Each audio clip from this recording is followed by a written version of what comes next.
Well, here he is. Andy Leeks is here. The book is called As They Slept, A Year in the Life of a London Commuter. And I said earlier on the programme we should all keep a diary. As Lady Bracknell said, we must always have something sensational to read on the train. But this chap actually went and been and gone and done it. And Andy, welcome to the programme. Thank you, Vanessa. Nice to be here. So this was all inspired by, was this a tweet of yours when you said it's a waste of time sleeping on the train? It was a Facebook post. Basically, it's one of those times I was on the train, there were 30 or 40 people around me and every single one was asleep. Not just one or two, every single person on the carriage. Right. I just happened to post something on Facebook saying everyone around me is asleep. This is crazy. But why is it crazy? I mean, you think, what a great time to catch up on your kip. After all, most people do the same journey every day. They don't really want to look up and see the sign saying Mornington Crescent. They've seen it before. Sure. If you can have a few 40 Winkses and maybe more, how great. Well, I could understand it if it was the evening commute and people had had a hard day at work, but everyone's just got out of bed, they've just showered, changed, bright and early, and they've gone back to sleep. It just seems crazy. There's so much you can do on that morning commute, in my eyes, I think. And the response was, you are a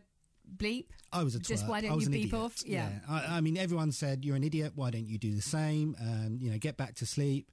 And it kind of came as a challenge. I said, right, there's definitely something you can do on this commute to make up for all this wasted time. So I came up with suggestions. I said you could learn a new language. You could knit a jumper. You could catch up with old friends. You could research recipes for the evening meal, or you could do something creative like writing a book. And that's kind of where it started.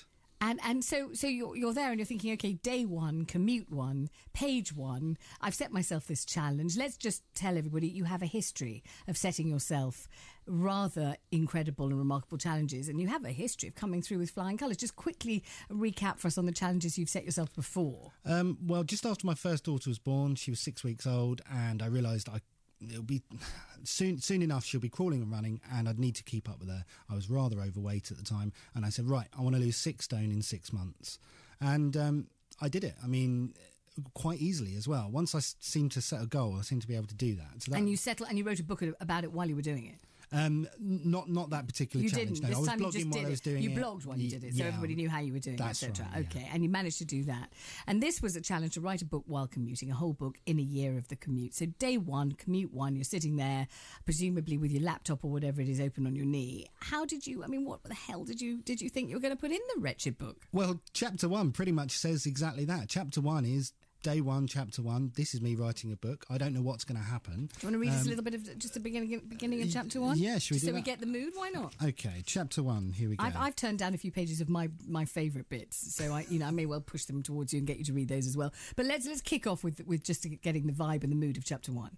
On Tuesday the 18th of September 2012, I posted a status on Facebook. I was on the 7:51 train into London and everyone around me was asleep. The status read, maybe I'm in the minority here, but it really annoys me when commuters sleep on trains, especially so on the morning leg. You just had a whole night's sleep. You can get so much done in your commute. Some of my friends totally disagreed. Well, I say friends, but this was Facebook, so it's probably more accurate to say they were people I barely knew. Apparently, I was wrong to assume people had slept a whole night's sleep, and there were doubtless many factors contributing why people were sleeping. And then I go on to list exactly what... I then set out a series of rules and guidelines that I would try to adhere to. Firstly, and most importantly, the book would only be written while commuting. And actually, that was really important to me. I didn't want to be I've got a young child. I didn't want to be spending family time. Right. So put simply... How long was your commute? Where were you going from and to? From a small village called Headcorn into London Cannon Street, which takes an hour and 5 minutes. So an hour and 5... Well, you had actually 2 hours and 10 minutes a day. Well, no, it was only really an hour and 5 minutes writing, because I found a clever way that in order to write, you need to get into a routine. So when you're on a train, that's a perfect routine. So you're in a box, there's no family around, your boss isn't bugging you can get on and write. Then I would do 8 hours work at work, or, well, according to my boss, 4. But I would do 8 hours work. What is your work? I work crunching numbers in the city, looking at spreadsheets. And then on the way home, that would give me the perfect opportunity, because I've had 8 hours away from writing the morning bit, to go in and edit it and tweak a few things and see what worked and what didn't.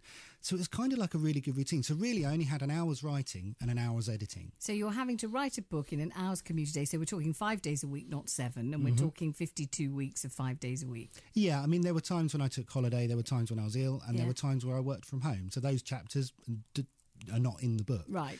So there's approximately 150, 200 chapters in the book, and every day that I commute, there's a chapter for it. So.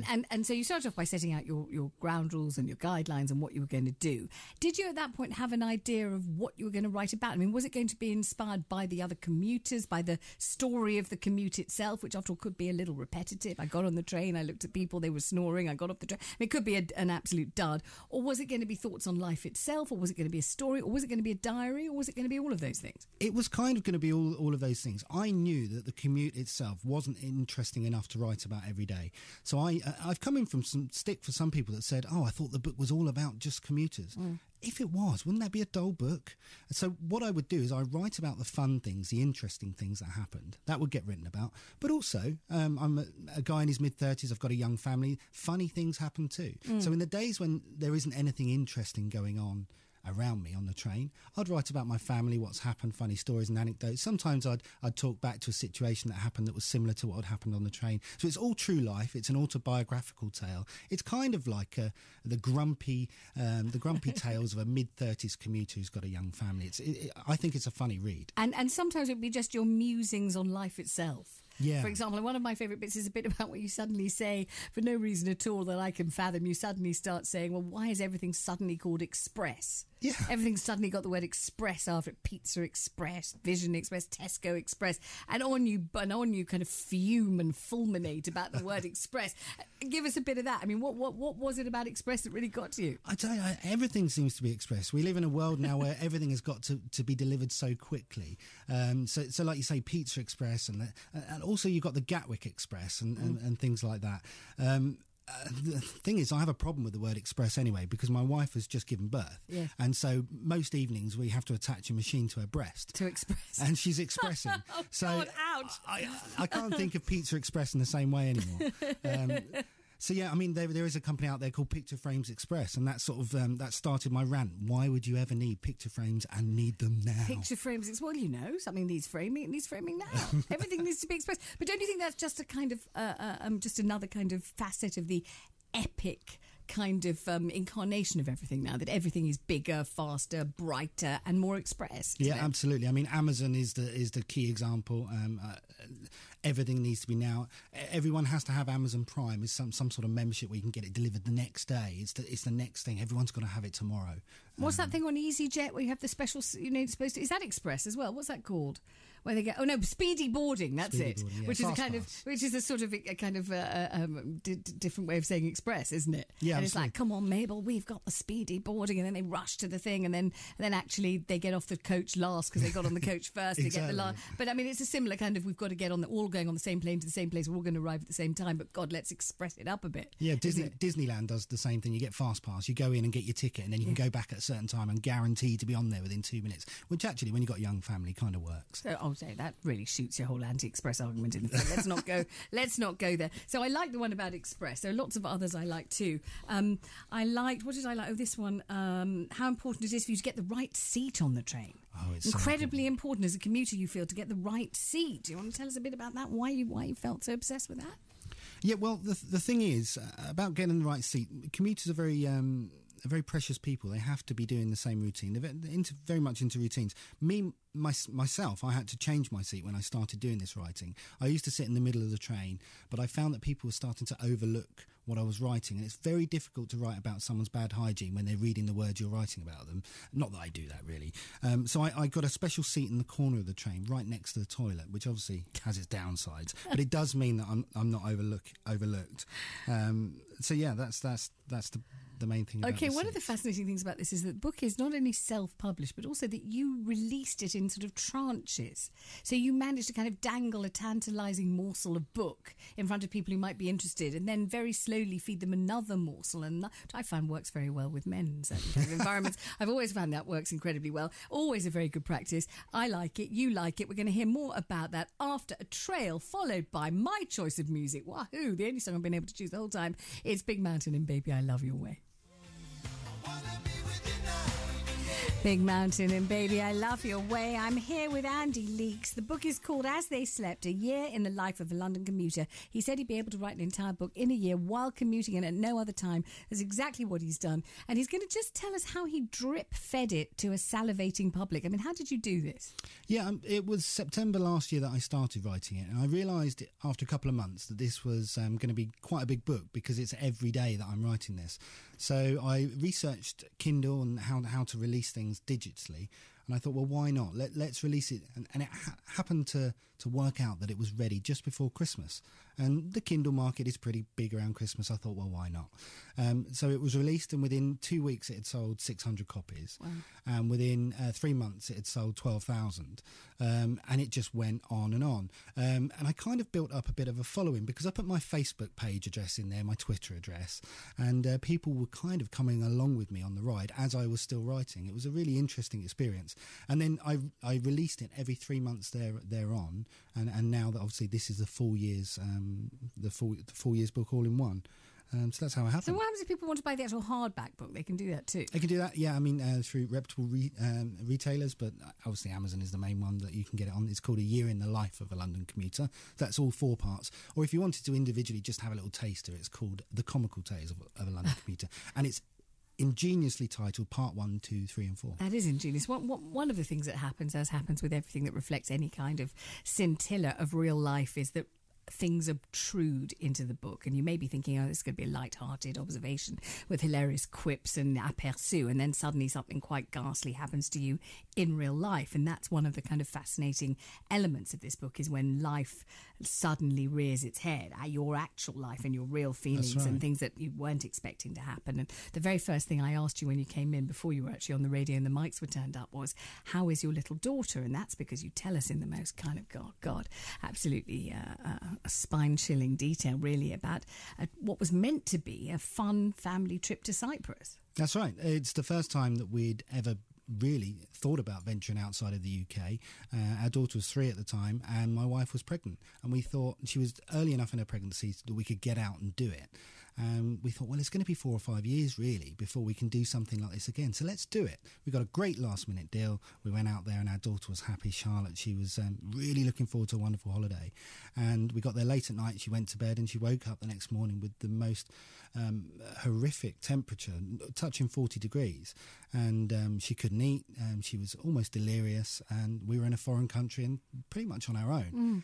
And we were backwards and forwards to the hospital, and then she finally got admitted, underwent tests, and it found out she had pneumonia. So it was a real tough time for us, yeah. Do you assume she had it when she got on the plane? Yeah, we think she did. It takes a few days for it to come out, so we think she potentially went out there with it.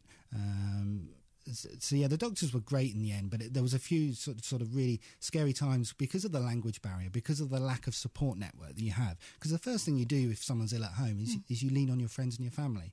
And when you're away, you can't do that. So you're having to make decisions, just the two of you, and it's a really tough time to do that. I know you don't like talking about this, but tell us about the bit with the injection in her arm. And yeah, she's only 3 years old at this point. And she's 3 years old. Pregnant. You're on holiday. It's all a bit of a hell of a shock to you all. Sure, we had a decision of going for injections in her bottom, which would start the process. But the quickest way to get her better was to put the intravenous line in, and so they had to do that through a cannula, and they put the injection in, and everything we thought was going well until Charlotte, our daughter's arm, blew up to 3 times the size of what it should be. They'd missed the vein, right? They'd missed the vein, yeah. and the antibiotics were being delivered directly into her bloodstream. Oh my God! Directly into her muscle. Ouch! Terribly painful. She was screaming. She was already very, very, very poorly, and it just added to what was a terrible time. Yeah. I mean, and I mean, it's kind of, there's something about the book that's particularly sort of.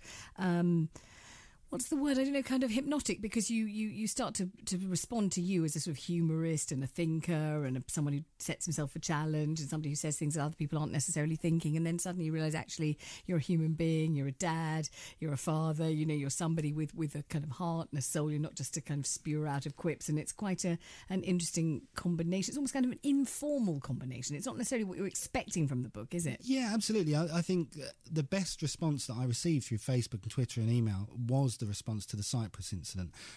People like a bit of humour and light laughs, and they engage with that. But when that's sort of stripped back and people realise that there's a human being behind this, and it's true to life, it's an autobiographical tale. There might be a little bit of a few quips here and there, but people then realise that, yeah, there's a human behind that. And it was really interesting. It's the biggest response I had was the stories about my daughter. Of course, T.S. Eliot wrote while commuting, didn't he, to his job at the bank? You know that, right? Oh, Right. So, I mean, the kind of precedent for writing great work while commuting to a day job is certainly well set and well sort of inscribed in the annals of English literature and American literature too. So you're doing something that you know that has existed before, and in a way is a shining beacon to anybody who says, "Oh, I've got to take a year off work to write." That's right. Your answer is no, you haven't really. Actually, you haven't really. Just write and work at the same time. That's right. There's 2 hours, 3 hours, 4 hours, however long your commute is. There's time there to do it, and it's the best time really because you're not being disturbed by anyone else and you can just get on and do it. And I find there's nothing better. If you're at home looking out of the window, you tend to have the same view. When you get a little bit stuck for something on a train, you can look out that window and there's always something different to look at, and that can help you sort of clear your mind. Well, I know that there are more books coming out, but you are not yet ready to announce what they are, although he has told me, and it strikes me as a damn good idea, so watch out for him. This is Andy Leeks, As They Slept, a year in the life of a London commuter. It's really nice talking to you. Thank you so much for coming in. After the news headlines, we'll take more of your calls on Smacking